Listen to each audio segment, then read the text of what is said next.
This is my first video update coming to you from Nicosia, Cyprus on this Tuesday afternoon. Let's talk about some news, and let's start things off with what is happening in East Palestine, Ohio, with this train derailment that has turned into an environmental catastrophe, a catastrophe that the Biden White House doesn't seem too interested in. They're not too concerned about what is happening in Ohio. And the story goes that on February 3rd, about 50 cars of a Norfolk Southern train went off track in Ohio, causing a days-long fire in the area. 10 of the 50 derailed cars contained hazardous chemicals, including butyl acrylate and vinyl chloride, which were among combustible liquids that authorities feared could set off a major explosion. Residents of East Palestine were later asked to evacuate out of precaution. On Monday, February 6th, crews conducted what officials called a controlled release of the hazardous chemicals, which caused a large plume of black smoke. The evacuation order was lifted on Wednesday, and since then, there have been a growing number of reports about people experiencing a burning sensation in their eyes, animals falling ill, and strong odor lingering in the town. So I'm sure everybody has seen the photos on Twitter with the huge smoke and the clouds, the dark smoke, the clouds, the dead animals, the dead fish. A controlled release is what they called it. And they actually, at first they evacuated citizens, and then they told the citizens to come back. And I've actually heard statements from, I believe, the EPA, where they've made claims that the water is okay now. And I don't know, just crazy stuff like that. I'm no expert, but I look at the photos, I look at the video, and I say to myself, why are they letting people back into that area? It doesn't make any sense at all. And Pete Buttigieg, who is the transport secretary, he's the guy in charge of trains, planes, automobiles. He should have been the one that should have been first on the scene when this train derailment happened. Actually, I think there were another 2 or 3 train derailments after this one, or that took place 2-3 days ago. So, I mean, this is not like a once in a decade occurrence. This is happening regularly. And why isn't the transport secretary doing anything about it? And why wasn't he in Ohio to see what was going on and to deal with the problem on February 3rd? That is more than 10 days ago. 10 days ago. And I went on to CNN and to the Drudge Report this morning to see if they're reporting on this. Nothing. Like nothing.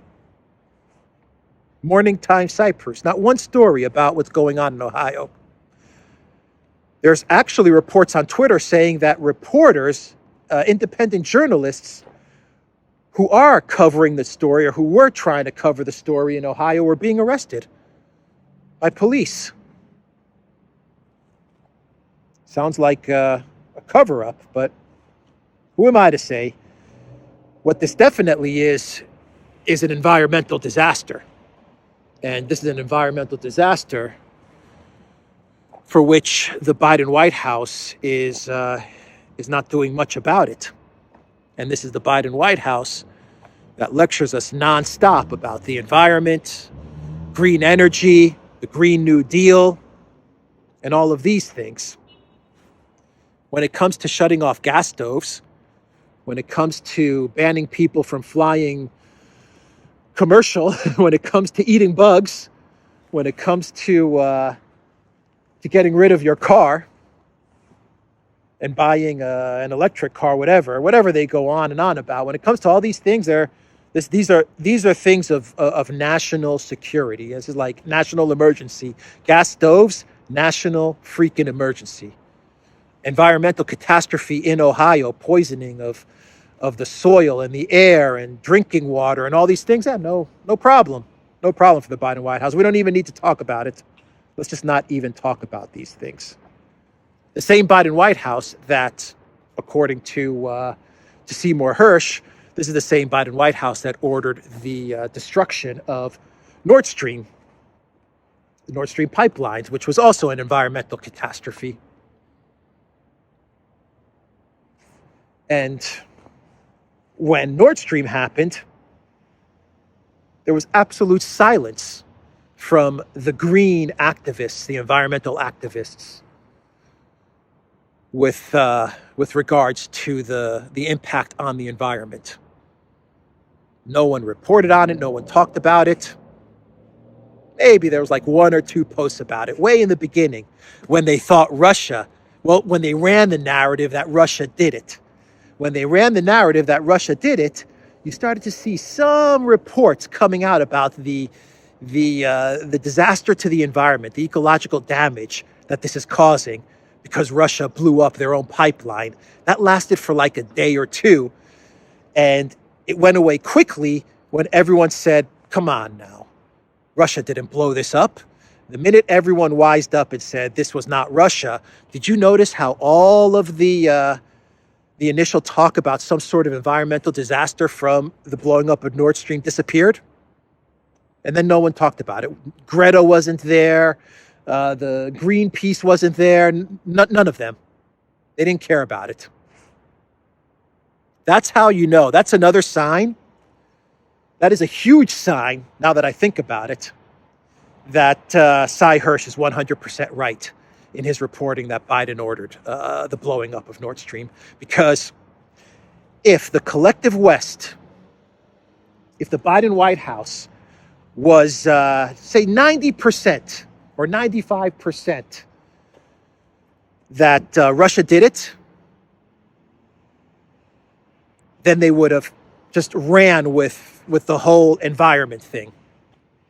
Putin, the dictator, not only is he destroying Ukraine, but he's also destroying the environment, and he's destroying the Baltic, and he's destroying this and that. I mean, if there was like hard proof, if they had the evidence, if they had the goods that Russia blew it up, you know that they would have ran with this story. They would have called up Greta and Greta's friends and Greenpeace and all of them, and they would have raised a huge stink about the damage that blowing up the Nord Stream did to the environment. But the fact that they didn't call up all these people, the fact that they didn't raise a huge stink, tells me that they knew Russia didn't do it because they did it. And they told all of the activists and the lobby groups and all these NGOs, all these climate people, just don't say anything, don't do anything. Greta, stay at home. If you guys want to protest something about green environments, whatever, go to the Louvre and throw some ketchup on a Da Vinci painting. That is an absolute giveaway that that Russia didn't do it, but that Cy Hersh is 100% right in that the Biden White House blew up Nord Stream. Because the whole climate activist gang was completely silent to protect Biden. It's always about protecting Biden. My God, why do we have to protect this guy so much? Incredible. So Nord Stream sabotage. Cy Hersh gave an interview, his first interview since he published his story on Substack. And Cy Hersh said that uncovering the whole Nord Stream blast story was not hard to find. That is a direct quote. It was pretty obvious who did this, according to Cy Hersh. Yeah, absolutely. He also said how today's journalists really don't have sources. Like, they don't really have sources deep inside the Pentagon or the military or in the U.S. government. They don't have real whistleblower, anonymous sources. What they do have, he said, is like a press secretary spokesperson who whispers something to them and then they just kind of vomit it back out in their reporting.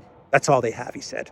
He also noted that the reporting on the war in Ukraine is also being manipulated, and that people aren't getting the real story about what is happening in Ukraine. He hinted at this by saying, and I quote, "The war I know about is not the war you're reading about." That is a direct quote from Hirsch in this interview. In other words, Cy Hirsch is saying, I have a different account as to what's going on in Ukraine than that which is being reported on by CNN, New York Times, and Washington Post. He knows what's really going on in Ukraine.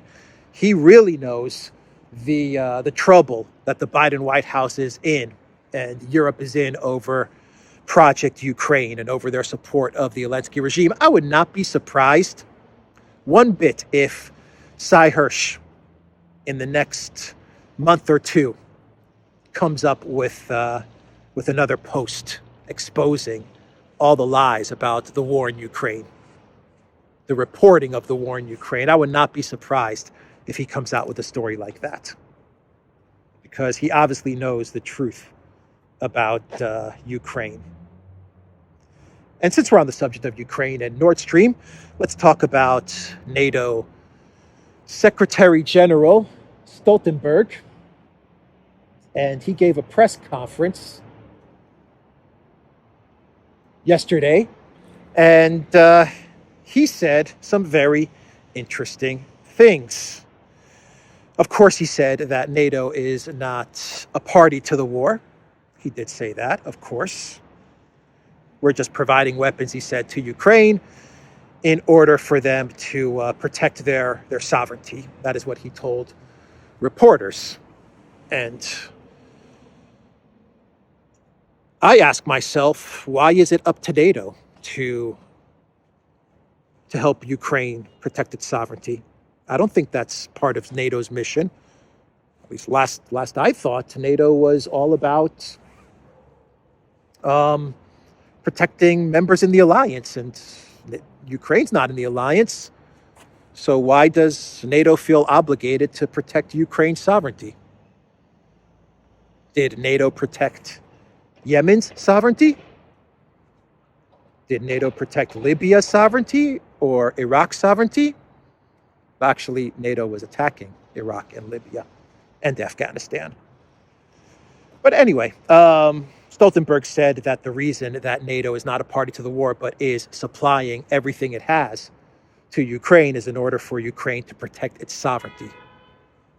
That's now part of NATO's mission. Another thing that Stoltenberg said is that NATO, and I quote, NATO has been training the Ukrainian military since 2014. He said NATO partners have been supplying the Ukrainian armed forces with the necessary weapons and training since 2014. Okay? So does that mean that this is still an unprovoked invasion from Russia? If the Secretary General of NATO is now admitting that since 2014, NATO has been training and arming the Ukraine military and building all the fortifications and all of these things. So is it still an unprovoked war, or can we now shift the narrative and finally admit that this was a provoked conflict? Stoltenberg also said that NATO intends to create a stronger army after any end of the conflict.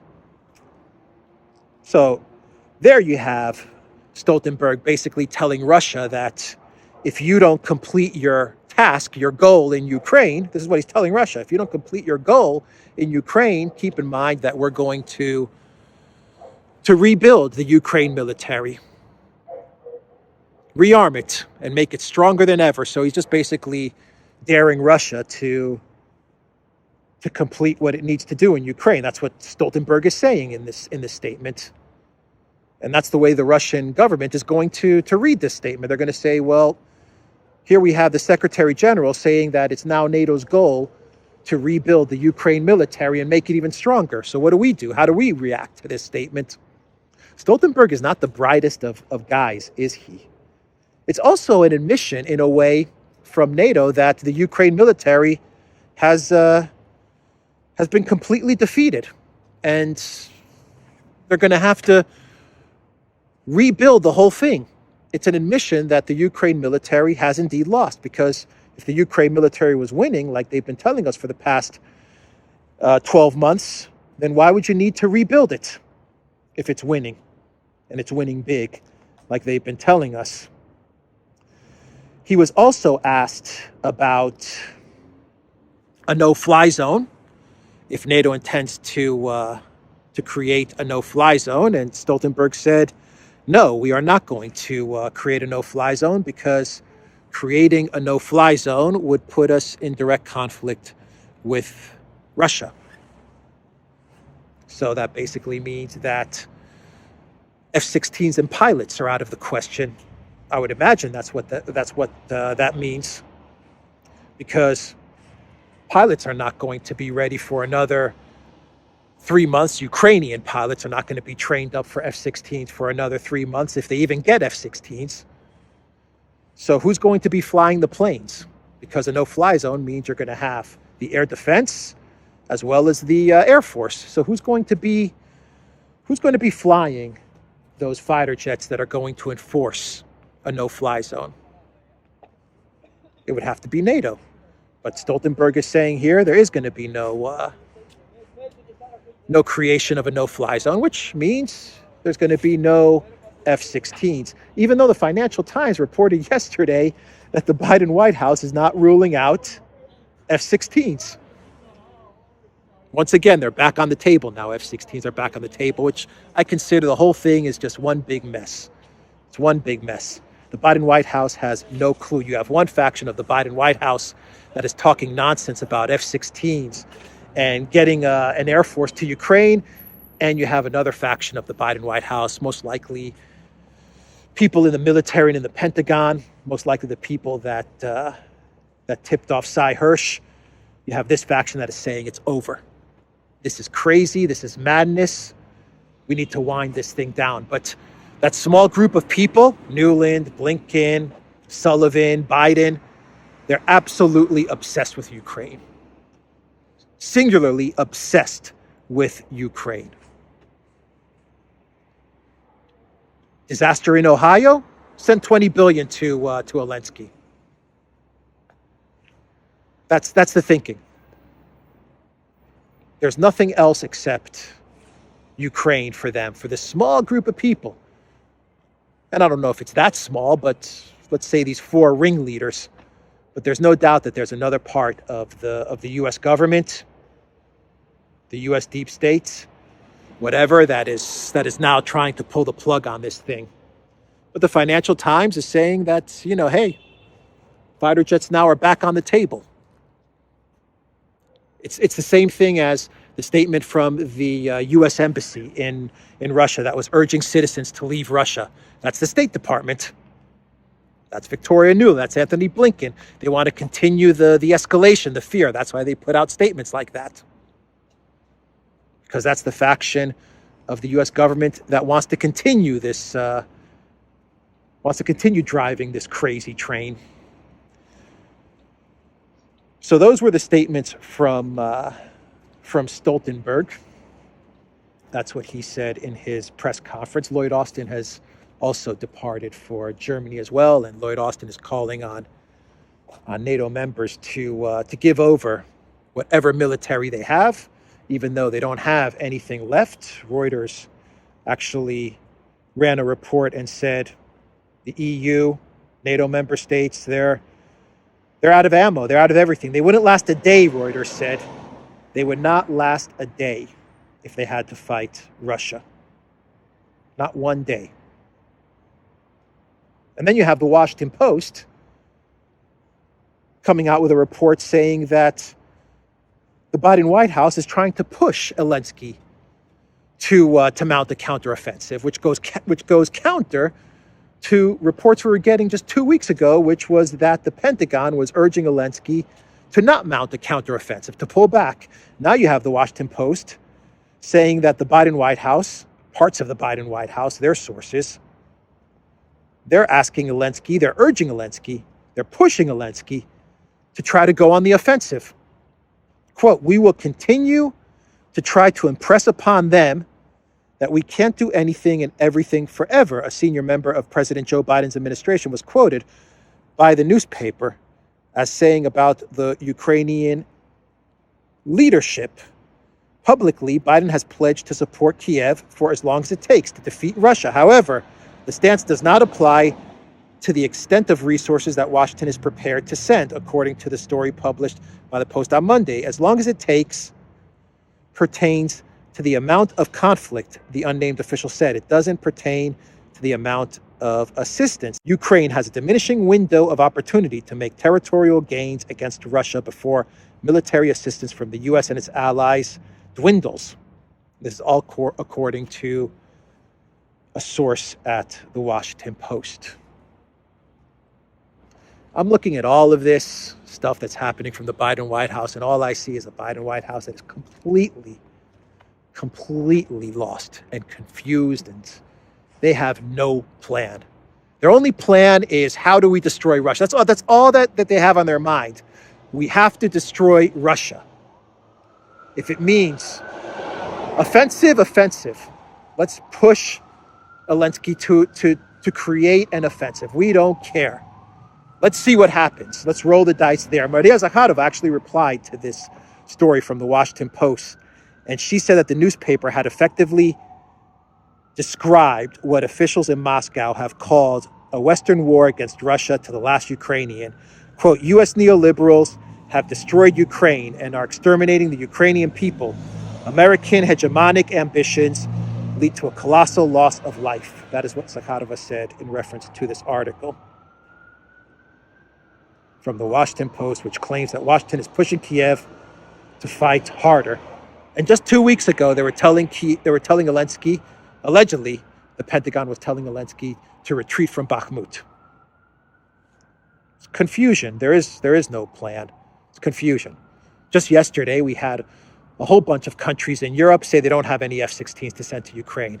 Now we have the Financial Times saying that the Biden White House is saying that F-16s are back on the table. Actually, the Biden White House, according to the Financial Times, is saying that if the U.S. can't provide F-16s, then the U.S. wants to push their European partners to give away their F-16s.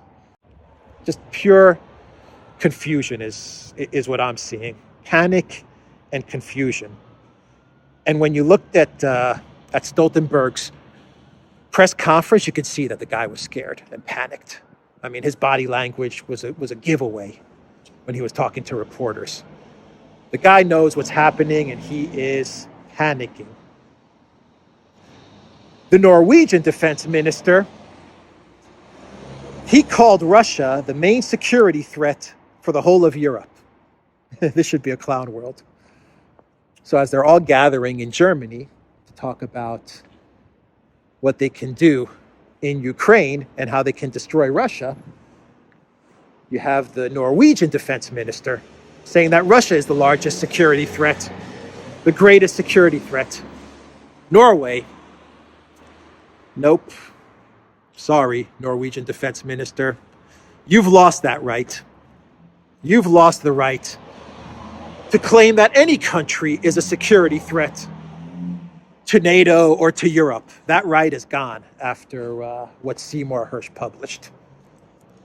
Now that we know how involved Norway was in Nord Stream, and Sweden and Denmark, Norway lost that right. Just like, in my opinion, the U.S. lost the right to lecture the world on freedom of speech after they censored a president of the United States. They lost that right.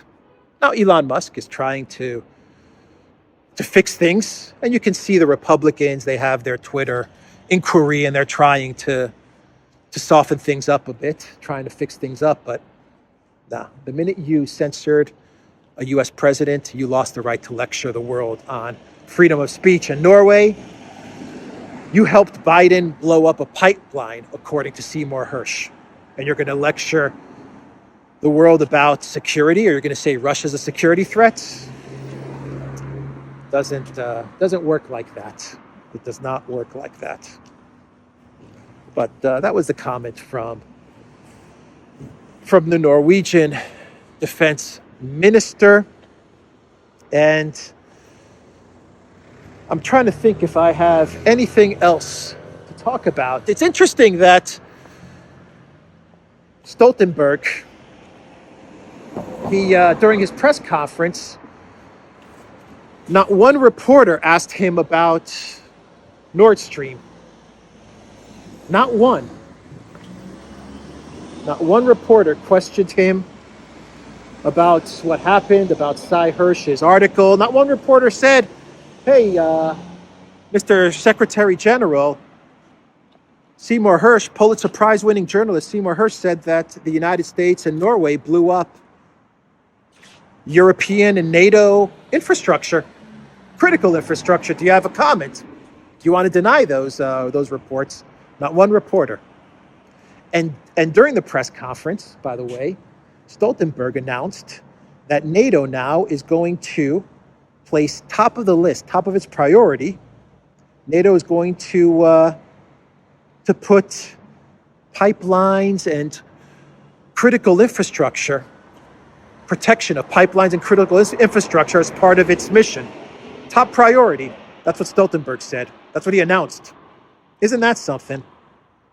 NATO to focus on undersea cables and pipelines. NATO will set up a new coordinating body to address threats to undersea infrastructure, Secretary General Jens Stoltenberg said on Monday. His announcement comes just days after legendary investigative reporter Seymour Hersh said the U.S. and Norway were behind the September explosions on the Nord Stream pipelines into the Baltic Sea. Stoltenberg said protection of critical undersea infrastructure will also be high on our agenda, Stoltenberg told reporters in Brussels following the meeting of NATO defense ministers. The U.S.-led bloc has been working on this for many years, Stoltenberg added, and we are now taking it to the next level. A new coordination cell will be established at NATO headquarters to map our vulnerabilities and engage with industry, which will support our efforts to prevent and counter threats to critical infrastructure, including undersea cables and pipelines, according to Stoltenberg. He said further measures will be decided at the NATO summit in Vilnius, Lithuania in July. Stoltenberg, who was the Norwegian prime minister before taking over NATO leadership in 2014, did not address Hersh's story from last Wednesday. Neither did any of the reporters NATO spokeswoman Joanna Lugescu called on. He was also the prime minister of Norway. Isn't that interesting? Isn't that so interesting? The NATO Secretary General was also Prime Minister of Norway. No questions connected to Nord Stream. And just by chance, NATO is now going to create, what did they call it? A coordination something or another? What was the word a coordination cell to protect critical infrastructure. So NATO is going to protect the critical infrastructure of Europe and of NATO countries. Can you get more mafia than that? I mean, that is like the textbook definition of mafia. Strictly speaking here, I don't know if is that the right phrase, strictly speaking, but if you go by the NATO articles, an attack on one is an attack on all. And the United States and Norway attacked NATO infrastructure, so shouldn't NATO do something about that? Isn't that the mantra that they keep on telling us? An attack on one is an attack on all. Well, I think they attacked Germany or German infrastructure, didn't they? The United States and Norway. So shouldn't NATO do something there? Just saying. Just saying. But so, this is like textbook mafia stuff. Textbook mafia stuff. You have your little shop on the street corner, and the mob comes by, the mafia comes by, and, they tell you, look, we'll got a nice shop there. It would be a shame if something happened to that shop, but don't worry, we'll protect you. We'll make sure that nothing happens to that shop. And if you don't buy into their protection, then you can be sure that something's going to happen to your shop. You can put money on it. Textbook mafia. Oh, man. And actually, another thing that Stoltenberg said a lot of dumb stuff during this press conference. I mean, he revealed a lot. He actually now wants NATO member states to put more money into NATO, of course. He says that. He wants more money. He said that the 2 or 3% that member states pay into NATO should be viewed as a floor and not as a ceiling. So that should be like the base entrance, base level. In the past, countries were kind of saying that's the most I'll give, 2% or 3%, whatever it is. I'll give up to that, and that's it. Now Stoltenberg is saying, that's the price that you should start out at, 2%, and then go up. All right, let's do a couple of clown worlds, and we'll wrap this video up here. It's starting to get dark. Let's see, what do we have? What do we have on the table for clown worlds? How about an article from the Jerusalem Post? The Jerusalem Post says that Ukraine can win against Russia by giving up land, not killing troops. This is an opinion piece from the Jerusalem Post. There may be a way for Ukraine to give up some territory, perhaps even one of the 4 southern regions, in exchange for peace with Russia, as well as membership in NATO. So, looks like they're starting to understand that this is lost. Ukraine has lost. And now they're talking about what? Giving up one region in order to end this conflict, and then to still get in NATO. You see, they're still talking about getting in NATO. They haven't understood that NATO is the red line for Ukraine. Anyway, I thought that was an interesting revelation, an interesting title from the Jerusalem Post. And the final clown world, and this one's a good one, has to do with the pranksters Voban and Lexis. And they prank called former U.S. Defense Secretary Esper. Is it Mike or Mark? Mark Esper. And he was the defense secretary under Trump, though he was only defense secretary for like a year, and then Trump canned him because they just did not see eye to eye. Basically, Trump wanted to reduce U.S. troop presence in Syria, the Middle East, and Mark Esper was against reducing the American troops, pulling out the American troops from Syria and the Middle East. And so Trump fired the guy. But Esper was he got a prank call by Voban and Lexis, who pretended to be Petro Poroshenko. It's the second time that they've used Poroshenko. And he said this.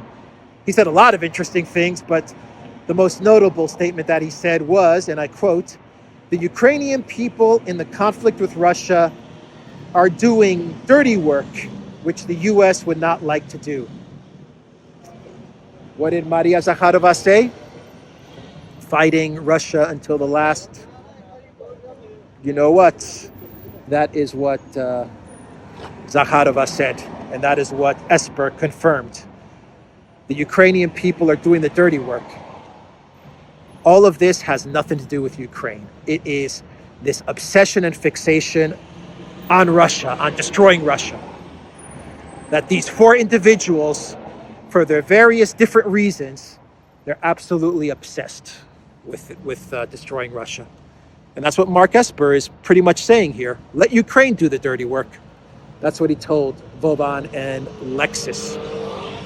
In our live stream that we did today with Dr. Wilmer Leon, Alexander likened their obsession, these 4 individuals in the White House, their obsession with Russia, to that of Moby Dick. Absolutely. That is exactly what is happening here. But I'm going to end this video by just saying this.